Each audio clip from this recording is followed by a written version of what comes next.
publish 1820s, the 1st of December 2017. Updated 1820s, the 1st of December 2017. A battle between ITV and the BBC over who screens which World Cup matches at Russia 2018 will be played out on Sunday in Moscow, with the results expected to be announced the next day.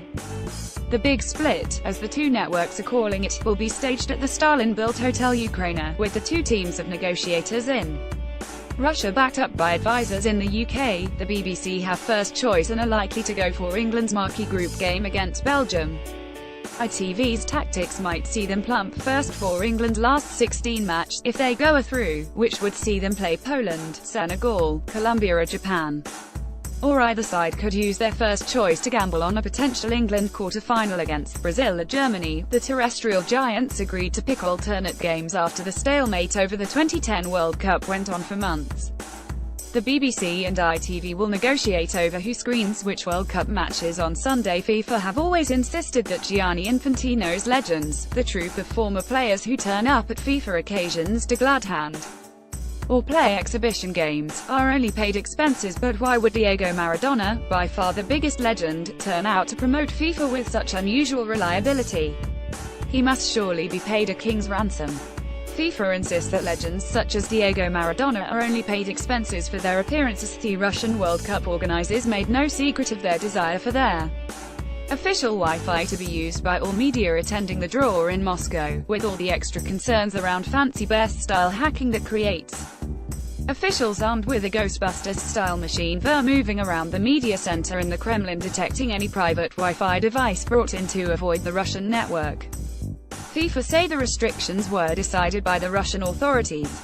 Gary Lineker's £20,000 FIFA hosting the World Cup draw might be a very conservative estimate, judging by the appearance in Moscow of his agent John Holmes, who is rarely seen around sport other than enjoying the hospitality and brow Scott's box at the Cheltenham Festival.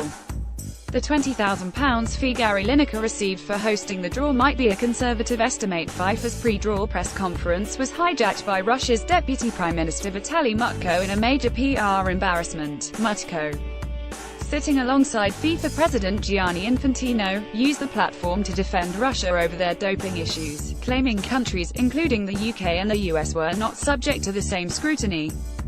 Infantino, when asked about sharing the stage, could only say, "If Mr. Mutko wasn't here, I would be able to speak more." Mutko's shameless intervention also explains why FIFA have kept their media activity with the Russian Organizing Committee to a bare minimum. Russia's Deputy Prime Minister Vitaly Mutko caused FIFA a major PR embarrassment. Former FA chairman Jeff Thompson is still enjoying a ride on the FIFA gravy train, 7 years after the doomed 2018 vote, when he proved so ineffectual as England's representative on the voting FIFA Exco. Thompson is chairman of the Dispute Resolution Chamber, earning £78,000 a year plus lavish expenses. Hassan Al-Tawadi, the Sheffield University-educated chief of Qatar 2022's organising committee, is building up an army of consultants. Two of the latest are former FA executive director David Davies and former FIFA communications director Walter Di Gregorio. Meanwhile, former Manchester United goalkeeper Peter Schmeichel is joining Stan Collymore on Kremlin propaganda station Russia Today. Peter Schmeichel will join Stan Collymore on Kremlin propaganda station Russia Today. The USA's failure to qualify for Russia 2018 looks set to cost U.S. soccer chief Sunil Gulati his job.